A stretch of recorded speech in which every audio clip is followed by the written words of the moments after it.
পৃথিবীতে কেউ কারোর জন্য অপরিহার্য নয়, চাই সেটা মা বাবা, স্ত্রী, সন্তান, যেই হোক। এই যে দেখেন, পৃথিবীর চলতি পথে অনেকের সাথেই তো আপনার ভালোবাসার আদান প্রদান হয়েছে।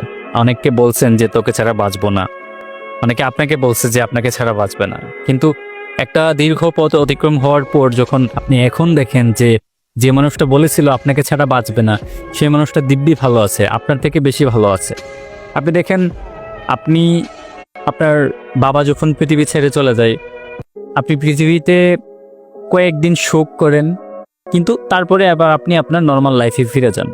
আপনার সব থেকে ভালোবাসার প্রিয় মা যখন চলে যায়, আপনি হয়তো কষ্ট পান, কিন্তু মাকে ছাড়া যে পৃথিবী থেমে থাকে তা কিন্তু নয়।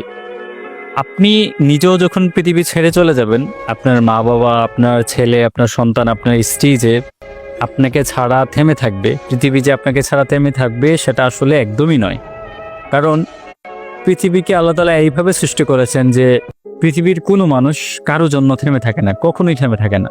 যদি থেমেই থাকতো তাহলে রাসূল সাল্লাল্লাহু আলাইহি সাল্লাম পৃথিবী ছেড়ে চলে যাওয়ার পর ইসলামের পদযাত্রা বন্ধ হয়ে যেত। কিন্তু আল্লাহ তাআলা ইসলামের সুন্দর পদযাত্রাকে কিয়ামত পর্যন্ত সমুন্নত রাখবেন। কারণ এইটা হচ্ছে আল্লাহ তাআলার একটা বিশেষ নিয়ম যে পৃথিবী কারোর জন্য থেমে থাকে না। সুতরাং কারোর সাথে যদি আপনার পথ চলা বন্ধ হয়ে যায়, শেষ হয়ে যায়, আল্লাহ তাআলার কাছে শুকরিয়া জানান এবং তার জন্য নাজাতের দোয়া করেন। এবং আপনার জীবনের ব্যক্তিগত লাইফটা কত সুন্দর হবে সেই বিষয়ে আপনি লক্ষ্য রাখেন।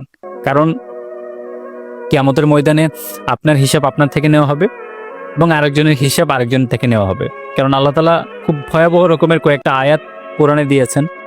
এর মধ্যে একটা আয়াত এরকম এসেছে যে মা সন্তানের দিকে তাকাবে না, ভাই ভাইয়ের দিকে তাকাবে না, পেছনে পেছনে দৌড়াতে থাকবে একটা নেকির জন্য, কিন্তু কেউ কাউকে চিনবে না, কেউ কারো দিকে ভ্রুক্ষেপই করবে না।